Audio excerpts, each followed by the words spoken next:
Well, let's bring in Arash Ari Aramesh. He's a national security and foreign policy analyst. He joins us on Skype from San Francisco. Arash, Iran says it's still acting within the framework and the rules of the deal. But let me ask you, is this enrichment allowed? And why would Iran need to enrich its uranium even further? Well, let's distinguish between what the Iranians are doing to appease a domestic audience and also what they're trying to do to show to the world that despite President Trump's withdrawal from the JCPOA, Iran is on the one hand tries to be committed within the framework to what they claim to be the framework of the JCPOA. At the same time, they are trying not to sort of be bullied. Now, you should have seen the face of President Rouhani when Ayatollah Khamenei, the supreme leader, announced yesterday and asked or sort of ordered the government to go ahead with additional tens of thousands of centrifuges to be sort of added back to the cycle. You should have seen Rouhani's face, the president of the Islamic Republic, who happened to be the key promoter and proponent of the JCPOA or the Iran deal, and his political legacies tied to it. So on the one hand, first and foremost, Ayatollah Khamenei is trying to, that's a supreme leader, is trying to placate his domestic hardliner crowd that's always been against the Iran deal. Again, ironically, the hardliners in Iran, the radical elements of the IRGC, Islamic Revolutionary Guards Corps, and also radical Republicans here in the U.S. Oh, I shouldn't use the term radical Republicans in a sort of a Civil War term history, but again, more conservative hardline Republicans here in the U.S. and Benjamin Netanyahu in Israel have always been against the Iran deal. On the other hand, Ayatollah Khamenei is also trying to send a signal saying that he can't be messed with. I think it's eventually going to backfire on the Iranians because now it's providing even more legitimacy to those who would say Iran is lying, and is never going to abide by rules of not going with nuclear.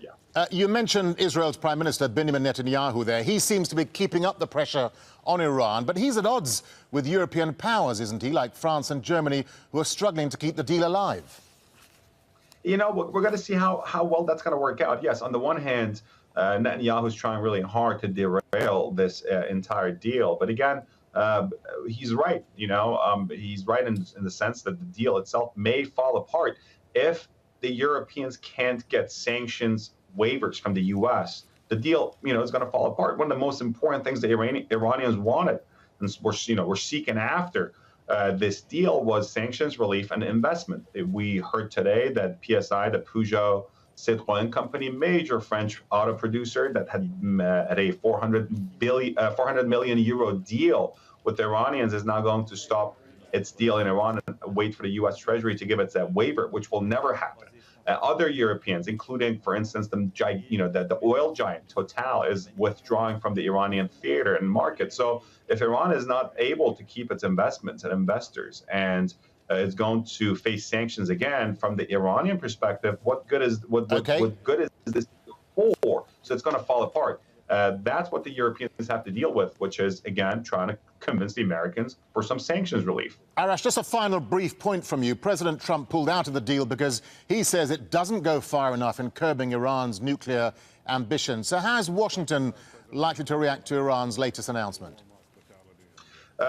Supporters of President Trump are going to say, look, we were proven right, and supporters of the Iran deal and those who were critical of Trump's unilateral disengagement are going to say, Mr. Trump, you have not made us safer. You have not made America safer. You have only derailed a deal that would at least prevent Iran from going nuclear for 10 years. And you have made America, the region, and including Israel, less safe. And that is Trump's sort of rash reaction and rash action without thinking it through. And that's how the two sides are going to view Iran's announcement that is going ahead with further enrichment, which is, again, Iran has the capacity for that. I just want to make sure that this is not new facilities they're building up. It's within the sort of somewhat of the framework of the JCPOA and the enrichment facilities they have.